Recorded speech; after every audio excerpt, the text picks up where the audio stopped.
मेरा नाम लता है और मैं उन बदनसीब बच्चों में से हूँ जिनके माता पिता उन्हें बचपन में ही छोड़कर दुनिया से चले जाते हैं। माता पिता के गुजरने के बाद में अपने चाचा चाची के साथ रहने लगी।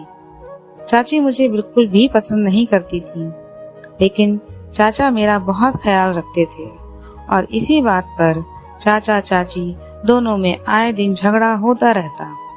चाचा मुझे बिल्कुल अपनी बेटियों की तरह ही समझते थे। जो चीज वह उनके लिए लेकर आते वही चीज मेरे लिए भी लेकर आते, लेकिन चाची वो चीज मुझसे छीन कर अपनी बेटियों को दे दिया करती थी। वक्त गुजरता गया और चाचा वक्त के साथ बीमार रहने लगे और एक दिन अचानक से उनकी मौत हो गई और मैं फिर से अकेली रह गई। चाचा की मौत के बाद चाची ने अपना असली रंग दिखाना शुरू कर दिया। जो थोड़ा बहुत चाचा की वजह से वो कुछ कह नहीं पाती थी, अब उन्होंने उसका बदला लेना शुरू कर दिया। घर के सभी नौकरों को हटाकर उन्होंने घर का सारा काम मेरे ऊपर डाल दिया। उस वक्त मेरी उम्र 18 साल थी और 18 साल की लड़की पूरा घर संभालने लगी। जैसे जैसा चाची कहती मैं वैसा ही करती। उनके खिलाफ एक शब्द भी नहीं बोलती, क्योंकि उन्हें मेरी बातें सुनना बिल्कुल भी पसंद नहीं था।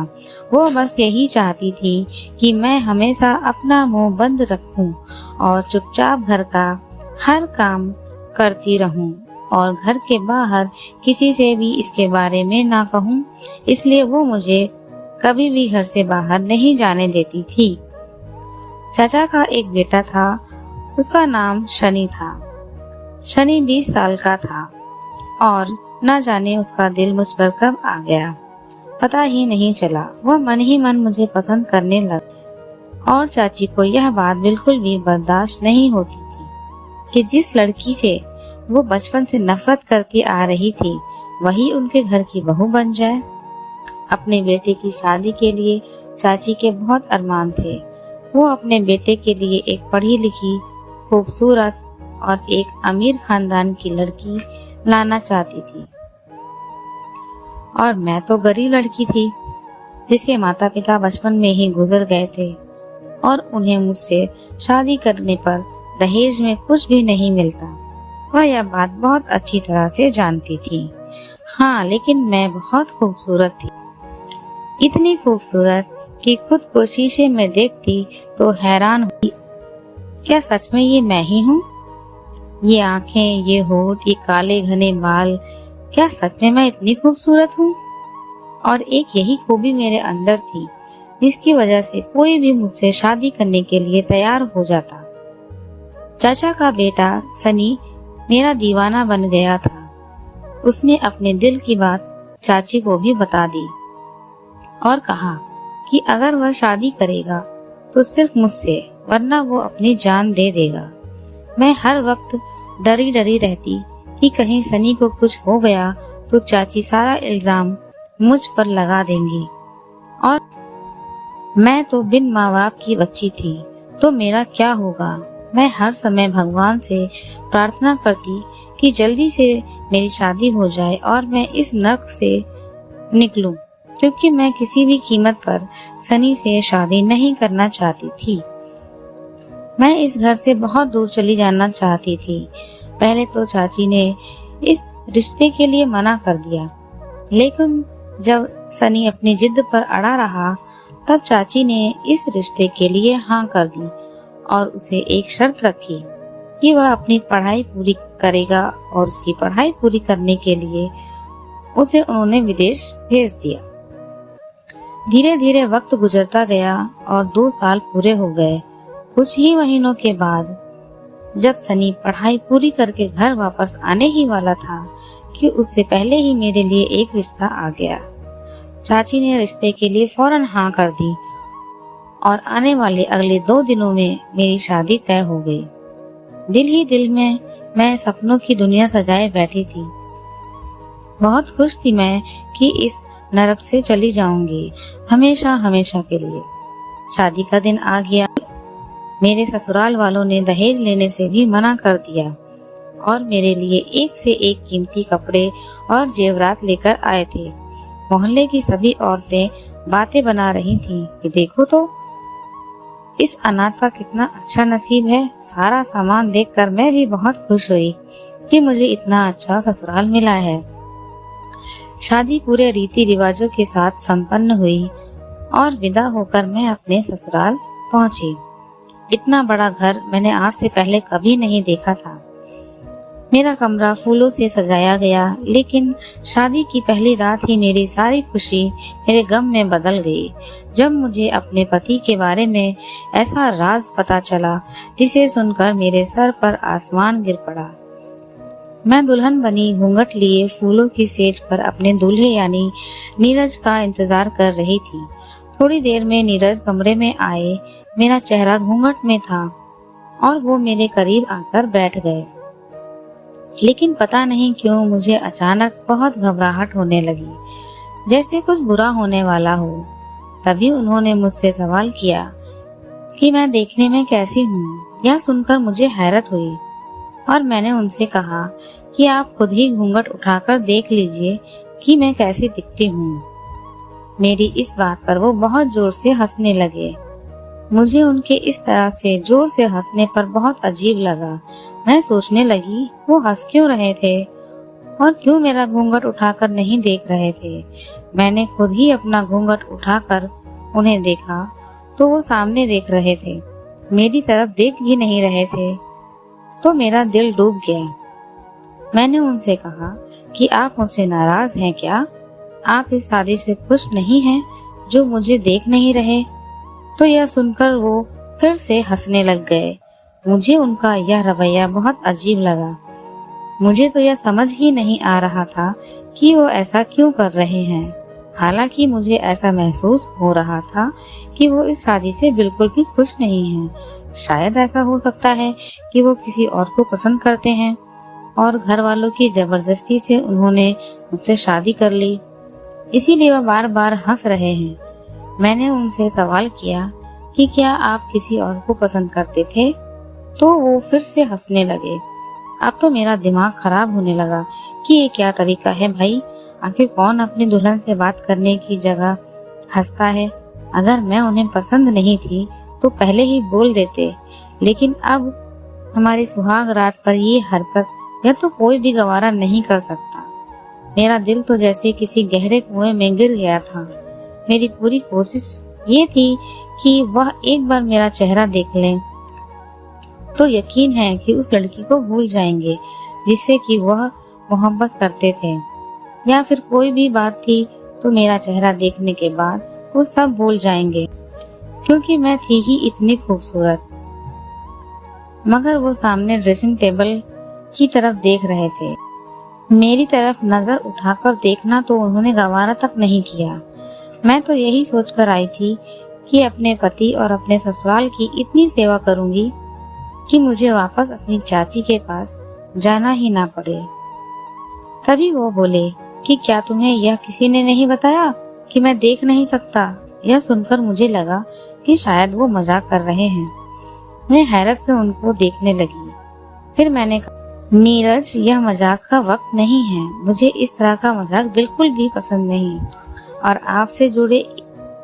आपसे जुड़े हुए इस मजाक को तो मैं बिल्कुल भी बर्दाश्त नहीं करूंगी। यह आप क्या कह रहे हैं? मैंने एक अच्छी पत्नी की तरह उनसे यह बात कही तो यह सुनकर वो फिर से हंसने लगे। फिर बोले कि लता, यह दुनिया बहुत बेवफा है। अगर इंसान के अंदर कोई अच्छाई हो तो दुनिया उसे स्वीकार करती है, लेकिन अगर उसी इंसान के अंदर कोई कमी हो तो दुनिया उसके साथ बहुत ही बुरा रवैया करती है। इस वक्त मेरी मोहब्बत की दावेदारी कर रही हो, लेकिन मैं तुम्हें बता दूं कि मैं तुम्हारी मोहब्बत के लायक नहीं हूँ, क्योंकि मैं एक अंधा शख्स हूँ। मैंने सबसे सुन रखा है कि तुम बहुत हसीन हो, लेकिन अफसोस मैं तो तुम्हारे हुस्न को देख ही नहीं सकता।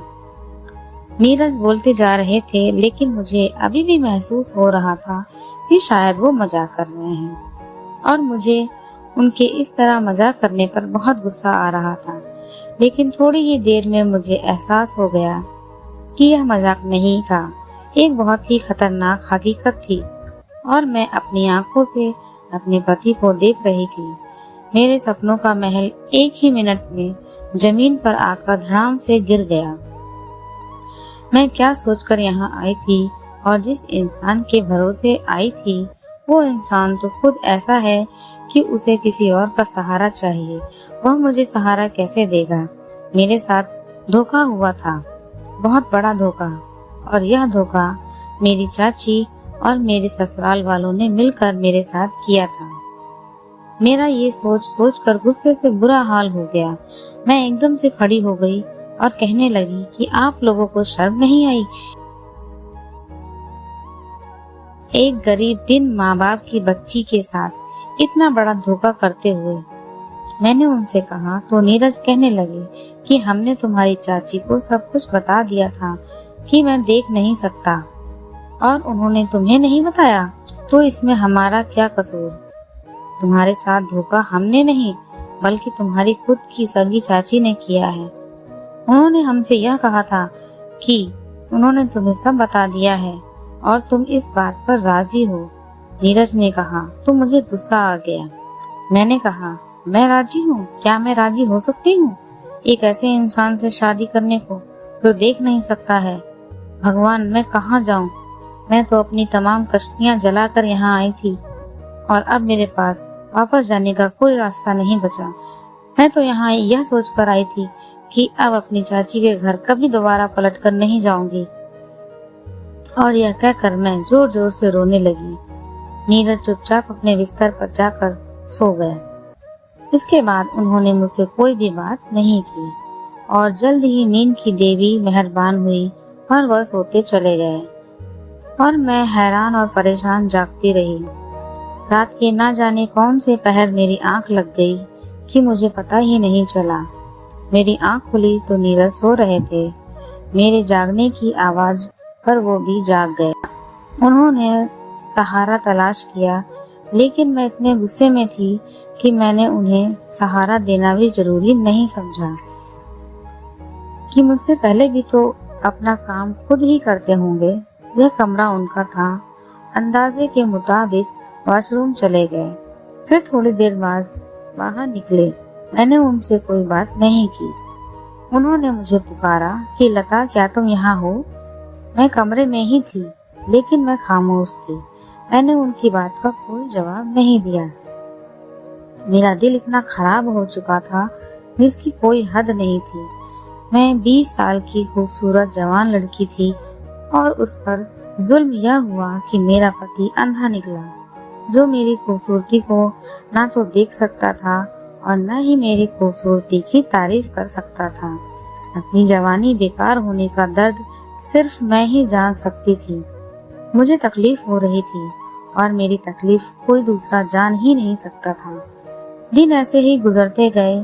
मेरा ससुराल में दिल नहीं लगता, और लगता भी तो कैसे, क्योंकि जिसके भरोसे मैं आई थी वो तो किसी काम का ही नहीं था। मेरी सास ने मुझसे कहा कि तुम्हारी चाची को हमने सारी हकीकत बताई थी और उन्होंने कहा था कि तुम राजी हो क्योंकि तुम इंसानी हमदर्दी की खातिर नीरज से शादी करना चाहती हो, और अब मुझे तुमसे एक पोता चाहिए। मुझे नहीं पता, तुम मुझे हर हाल में पोता दो। अपनी सास से बात करने के बाद मुझे एहसास हो गया कि मेरे ससुराल वालों की इसमें कोई गलती नहीं थी। उन्होंने मेरी चाची को अंधेरे में नहीं रखा था, लेकिन मेरी चाची ने मुझे धोखा दिया और मेरे साथ जुल्म किया। लेकिन मैंने अपनी सास से कहा, तो क्या जरूरत थी आपको अपने अंधे बेटे की शादी करने की? जिस पर वह बेचारी रोना शुरू हो गई और कहने लगी कि मेरे बेटे को अंधा तो ना कहो। मुझे भी गुस्सा आ गया। मैंने कहा, अंधे को अंधा ना कहूँ तो क्या कहूँ? मैं ऐसे ही पत्थर दिल पहले तो नहीं थी, लेकिन मेरे साथ जो हालात गुजरे उन्होंने मुझे ऐसा बेबस और पत्थर दिल बना दिया। बचपन से लेकर आज तक चाची के रवैये ने मुझे चोट पहुंचाई, और इसके बाद अब शादी हुई तो शादी के बाद इस धोखे ने मुझे पूरी तरह से तोड़ कर रख दिया। दूसरों के एहसास की मुझे कोई फिक्र नहीं थी, क्योंकि खुद मेरा अपना दिल चकनाचूर हो चुका था। मैं बुरे तरीके से टूट गई थी और मेरी समझ में नहीं आ रहा था कि मैं करूं तो करूं क्या। फिर भी मैंने बहुत कोशिश की दिल लगाने की, लेकिन मेरा दिल नहीं लगता। मैं चाहती थी कि मेरी खूबसूरती की कोई तारीफ करे, जो मेरा हक भी था, और अब मैं हर वक्त रोती रहती। नीरज बंद कमरे में मेरी सिसकियां सुनते थे, मुझे चुप कराने की कोशिश करते थे, लेकिन मुझे उनका वजूद ही अपने साथ बर्दाश्त नहीं होता था। ना जाने मुझे क्या हो गया था, मेरी पूरी सोच ही नकारात्मक हो गई थी। फिर एक दिन नीरज ने सुबह सुबह मुझसे कहा कि वह शहर से दूर किसी काम से जा रहे हैं। वापसी पर उन्हें थोड़ी देर हो जाएगी। अक्सर वो बाहर जाते वक्त ड्राइवर को अपने साथ ले जाते थे और उसी के साथ घर वापस आते थे। अब जब वह चले गए तो मैंने सुकून की सांस ली। मैं काम वगैरह तो कुछ भी नहीं करती थी, हर वक्त गुस्से में ही रहती थी, क्योंकि वैसे भी सारा काम नौकर नौकरानी ही करते थे। यहाँ पर हर सहूलियत थी, बस कमी थी तो सिर्फ एक बात की कि कोई मेरी खूबसूरती को देखने वाला नहीं था। इसी तरह से मैं सो गई और आधी रात को अचानक मुझे प्यास लगने की वजह से मेरी आंख खुल गई। मैं पानी पीने के लिए किचन में गई और फ्रिज से पानी निकालकर पीने लगी कि अचानक मेरे पीछे से किसी ने मेरे मुंह पर हाथ रख दिया ताकि मेरे मुंह से आवाज नहीं निकल सके, और मेरे कान पर फुसफुसाया कि तुम बहुत खूबसूरत हो। मैंने जब से तुम्हारा हसीन चेहरा देखा है तब से मैं तुम्हारा दीवाना हो गया हूँ। आज तुम्हारा पति घर पर नहीं है, हालांकि वह अंधा है और देख नहीं सकता, लेकिन फिर भी मैं उसके सामने घर पर आने नहीं चाहता था, और इसीलिए आज आया हूँ कि तुमसे खुलकर अपने प्यार का इजहार कर सकूं। मैं तुम्हें बता दूं कि मैं तुम्हारे पड़ोस में रहता हूँ और रोजाना अपने कमरे की खिड़की से तुम्हारा दीदार करता हूँ। मुझे बहुत अफसोस है कि तुम जैसी हसीन और खूबसूरत लड़की की शादी एक ऐसे इंसान से हो गई जो तुम्हारी जवान खूबसूरती को देख ही नहीं सकता। मैंने आंखें घुमाकर देखा तो उसने नकाब पहना हुआ था, उसकी आंखें दिख रही थी और मैं किस्मत और हालात की मारी हुई लड़की थी। और जब किसी और के मुंह से अपने लिए तारीफ सुनी तो मुझे बहुत अच्छा लगा। बजाय उसके कि मैं उसकी बातों पर गुस्सा करती, मुझे उसकी बातें बहुत अच्छी लगी और मैं ऐसी बातों को सुनना भी चाहती थी जो मेरी खूबसूरती को सराहा है। मैंने उसे इशारों में कहा कि मुझे बोलने तो दो। उसने मेरे मुंह पर हाथ हटा लिया। मैंने पूछा कि तुम कौन हो? वह कहने लगा कि मैं तुमसे मोहब्बत करता हूँ और रोजाना तुम्हें देखता हूँ। मैंने उससे कहा, यहाँ से चले जाओ, मेरे पति किसी भी वक्त आ सकते हैं। तो उसने कहा कि मुझे तुम्हारे पति की पूरी खबर है, वो कल सुबह ही आएगा। लेकिन मुझे अपनी सास का भी डर था, इसीलिए किसी न किसी तरह मैंने उसे वहाँ से भगा दिया।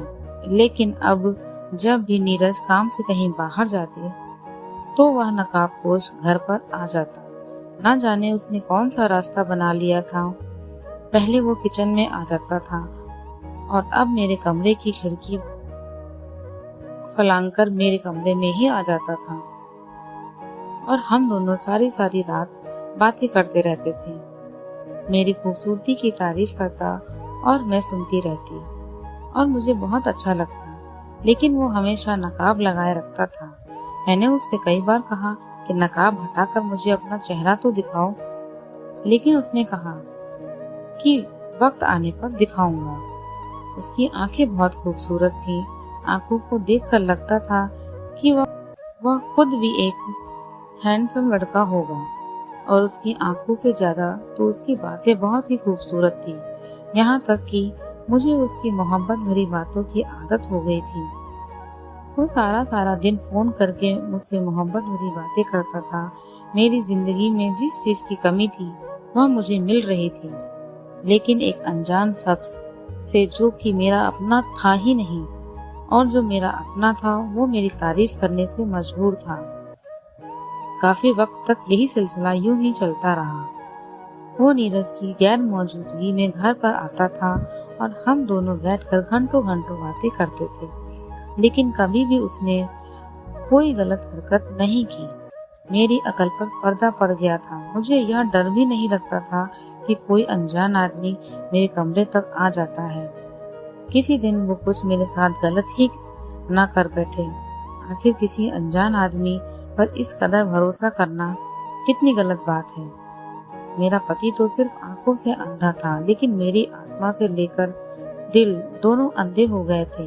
मैं क्या कर रही थी मुझे नजर ही नहीं आ रहा था। मैं कितना गलत कर रही थी मुझे एहसास नहीं था, लेकिन मैं यह सब क्यों कर रही थी मैंने कभी खुद से सवाल ही नहीं किया। एक रात हम बातें कर रहे थे कि नीरज की कॉल आई कि वह बस घर आने ही वाला है। यह सुनकर तो मैं हैरान हो गई कि अचानक कैसे आ गया। मैंने उससे कहा कि वो कहीं छुप जाए, क्योंकि नीरज की गाड़ी की आवाज सुनाई दी है और वो कभी भी अंदर कमरे में आ सकता है। उसने कहा कि मुझे छुपने की क्या जरूरत है, तुम्हारा पति तो देख ही नहीं सकता। यह सोचकर मुझे भी हंसी आ गई। मैंने कहा कि हाँ, बात तो सही कह रहे हो।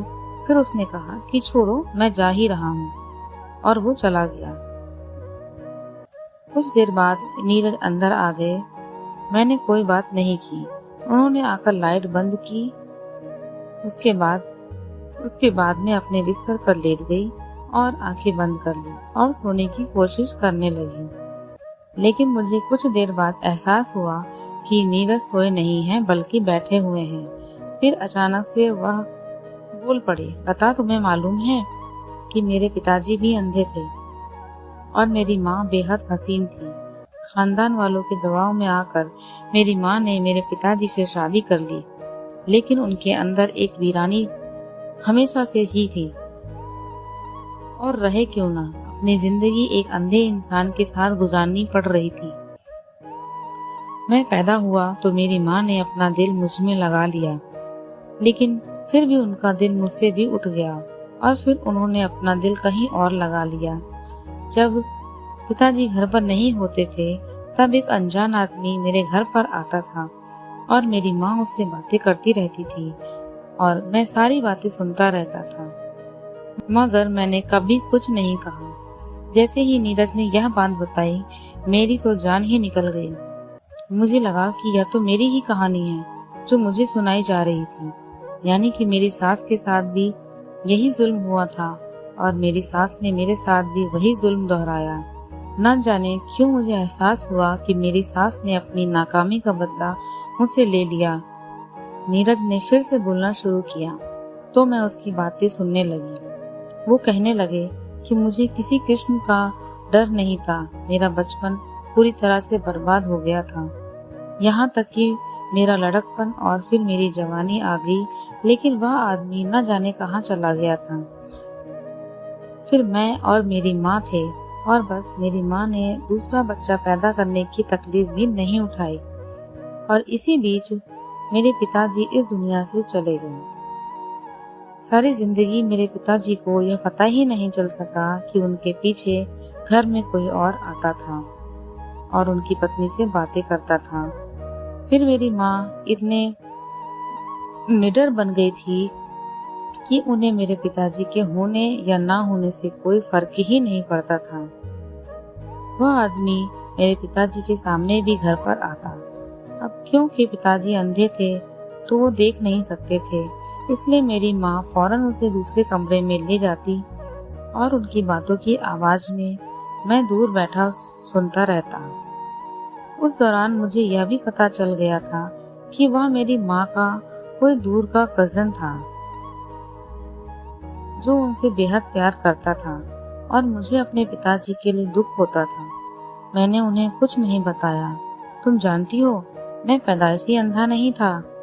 मैं बचपन में देख सकता था और मैं अपनी आंखों से अपनी माँ की सारी हरकत सुनता और देखता रहता था।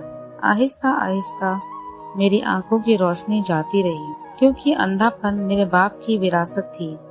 मैं लड़कपन को पहुंचा तो बिल्कुल अंधा हो चुका था और मुझे इस बात की खुशी भी थी कि मैं अब अपनी माँ की कोई भी हरकत देख नहीं सकता। फिर मुझे एहसास हुआ कि मुझे यह सब नहीं करना चाहिए। मैं क्यों किसी और की वजह से अपनी जिंदगी में अंधेरा लेकर आऊं और अपनी जिंदगी को बर्बाद करूं। इसके बाद मैंने अपना इलाज शुरू किया।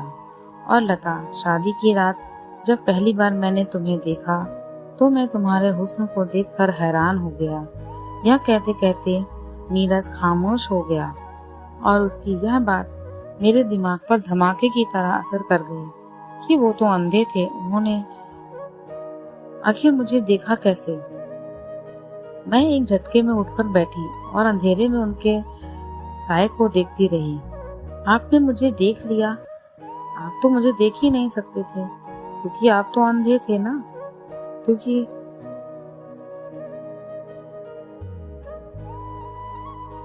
मुझे लगा कि शायद वो भी मजाक कर रहे हैं। तब नीरज ने आके कहा, मैंने लड़कपन के बाद ही अपनी आंखों का इलाज शुरू कर दिया था। मेरे साथ ज्यादा मसला नहीं था। थोड़े से इलाज में ही और एक ऑपरेशन के बाद मेरी आंखों की रोशनी वापस आ गई थी और मैं सब कुछ देख सकता। इसी दौरान मेरी माँ ने शादी की बात की और यह फैसला कर दिया कि मेरी शादी तुमसे हो जाए। और क्योंकि घर में किसी को पता नहीं था कि मेरी आंखों की रोशनी वापस आ गई है, इसलिए उन्होंने लड़की का फोटो दिखाना भी मुझे गवारा न किया और मैंने भी फोटो देखने की कोशिश नहीं की क्योंकि मैं तो अपनी माँ से पहले से ही नाराज रहता था।